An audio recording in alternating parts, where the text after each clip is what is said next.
نماز سے ذہنی سکون ملتا ہے، نماز ذہنی سکون کی علامت ہے۔ میں پہلے شریعت کے مسائل کی طرف اور پھر انشاءاللہ اب آتا ہوں ریسرچ کی طرف۔ کہتے ہیں بندہ سجدے میں سب سے زیادہ رب کے قریب ہے۔ مصطفیٰ کریم نے فرمایا بندہ اس سے زیادہ کبھی اپنے رب کے قریب نہیں ہوتا، تو سجدے میں زیادہ دعا مانگو۔ یعنی سجدے میں اگر کوئی شخص زیادہ وقت لگاتا ہے تو یہ اچھی بات ہے، کیونکہ رب سے قریب ترین ہے۔ وہ اپنی پیشانی کو جھکا دی، ایک ناک ہی اکڑی ہوئی ہے نا جو کھڑی رہتی ہے، یہی نہیں جھکتی، رب کے آگے جھکی ہے، تو فرمایا کہ اللہ کے قریب ہے بندہ۔ ہر رکعت میں 2 سجدے فرض ہیں، اور سجدے میں دونوں پاؤں کی 10 انگلیوں کے پیٹ زمین پر لگنا سنت، اور ہر پاؤں کی 3 انگلیوں کے پیٹ زمین پر لگنا واجب۔ یہ پیٹ یہ سمجھ لیجیے، یہ پورا فولڈ ہونا چاہیے۔ 10 انگلیاں سنت اور 3 انگلیاں یہ واجب ہے۔ یوں لٹکا کر جو ہے وہ لوگ سجدے میں ہوتے ہیں، یوں پاؤں ہوتے ہیں دونوں، ایک بھی انگلی نہیں مڑ رہی ہوتی۔ یہاں تو 3 واجب ہے دونوں کی، ترک واجب ہوا، واجب ترک ہوا، نماز واجب الاعادہ ہوئی۔ پتہ ہی نہیں 25 سال سے 50 سال سے 60 سال سے نماز پڑھ رہے ہیں یوں پاؤں لٹکا کر، رب کی بارگاہ میں جائیں گے، نماز سیکھی نہیں پڑھی ہے، اتنی اغلاط کے ساتھ پڑھی ہے، کیا جواب دیں گے؟ غور نہیں کیا کبھی ہم نے۔ پھر فرمایا کہ 10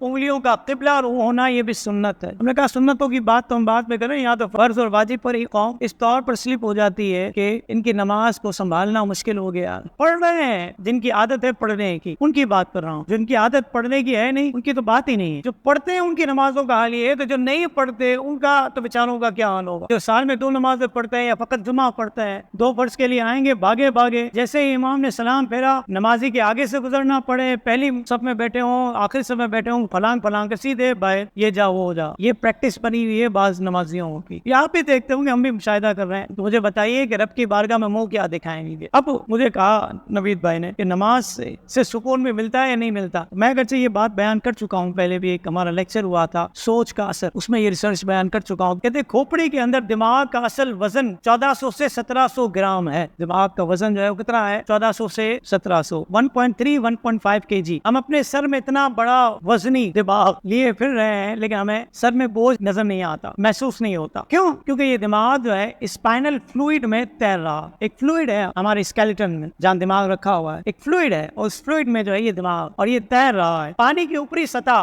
سے دماغ کا وزن تقریباً 0.18 کلو گرام تک کم ہو جاتا ہے، اس لیے ہمیں وزن محسوس نہیں ہوتا۔ یہ سیال یعنی سیربرو اسپائنل فلوئڈ اچانک اثر یا نقصان کے خلاف ایک کشن کے طور پر کام کرتا ہے، آپ کے برین کو صاف کرتا ہے، فضلے کو صاف کرتا ہے، برین میں جو گندگی آ جاتی ہے، جو چیزیں آ جاتی ہے ایسی، اس کو صاف کرتا ہے، اور آپ کے اعصابی نظام کو صحیح طریقے سے کام کرنے میں مدد دیتا ہے۔ نماز کے ارکان میں ایک رکن جو ہے وہ سجدہ ہے، جہاں گھٹنے ٹیکنے پر یہ سیال اوپر سے نیچے جو ہے وہ حرکت کرتا ہے۔ یعنی جب بندہ سجدے میں جاتا ہے تو چونکہ اسکیلیٹن ہمارا کھوپڑی ہے، اس میں فلوئڈ ہے، لکوڈ ہے، اور اس میں یہ دماغ موجود ہے، اور یہ نارمل حالت میں بھی جو ہے تیر رہا ہے، لیکن جب آپ سجدے میں جاتے ہیں تو یہ اوپر سے نیچے حرکت کر رہا ہے۔ کہتے ہیں اس سے دماغ کا ایک طریقے کا مساج ہوتا ہے، اور جس شخص کو نماز کے بعد ذہنی سکون مل جائے نا، تو یہ سمجھ لے کہ اس کا یہ برین کا جو یہ سسٹم ہے یہ صحیح کام کر رہا ہے، یہ صحیح فنکشن کر رہا ہے۔ تو یہ نماز کے بعد ذہنی سکون کی علامت ہے۔ تو نماز پڑھیں، اپنے دماغ کو سکون میں رکھیں، کیونکہ نماز سے دنیاوی فائدے، اخروی فائدے، اور ساتھ ہی ساتھ یہ سائنسی بینیفٹس جو ہے یہ بھی مل رہا ہے۔